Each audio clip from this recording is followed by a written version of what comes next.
sisterly shields. Maya, 26, frowned at the overflowing laundry basket. Chloe, did you seriously leave your damp towels in here again? They're going to grow a new ecosystem. Chloe, 18, emerged from her room, phone in hand. Relax, Maya. I was just about to get them. Besides, you use way more electricity with all your fancy hair tools. Fancy hair tools? Maya scoffed, picking up a brightly colored scarf from the sofa. These are your scarves, draped everywhere. This isn't a fashion boutique. It's our living room. Chloe rolled her eyes. They're drying. And anyway, you hog the good mug every morning. It's the little things, Maya. Later that afternoon, Chloe sat at a small cafe table, trying to focus on her laptop. She was working on a university assignment, but a group at the next table kept making loud, snide comments about her. Look at Miss Serious over here, one voice sneered, probably writing a thesis on how to be boring. Chloe tried to ignore them, her cheeks flushing. She pulled her headphones tighter, but their voices seemed to cut through the music. What's she even doing?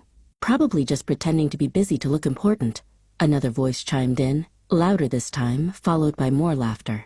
Chloe felt a knot tighten in her stomach. Maya, who had just entered the cafe to grab a takeaway coffee, paused. She caught a glimpse of Chloe's hunched shoulders and the sneering faces at the next table. Her own earlier annoyance with Chloe vanished, replaced by a familiar surge of protectiveness.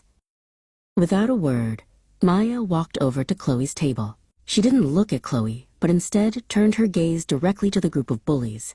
Her eyes, usually quick to roll at Chloe's antics, now held a steely, unwavering glint. Is there a problem here? Maya's voice was calm, but it carried an undeniable edge. The group, startled by her sudden presence, mumbled and shifted uncomfortably. Just, talking, one of them stammered, avoiding her gaze. Right, Maya said, her gaze sweeping over them. Because it sounded a lot like you were bothering my sister, and that's not something I take kindly to. The group quickly gathered their belongings, avoiding eye contact, and hurried out of the cafe. Chloe looked at Maya, a small, grateful smile touching her lips. Thanks, Maya, she said softly.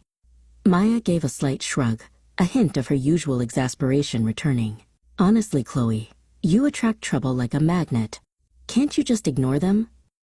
Chloe rolled her eyes, but this time, there was warmth in the gesture. I was trying to, but thanks for being my human shield. Maya ruffled Chloe's hair, a rare affectionate gesture.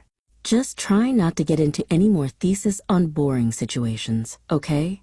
Now, are you going to help me with that laundry, or am I going to have to do it myself?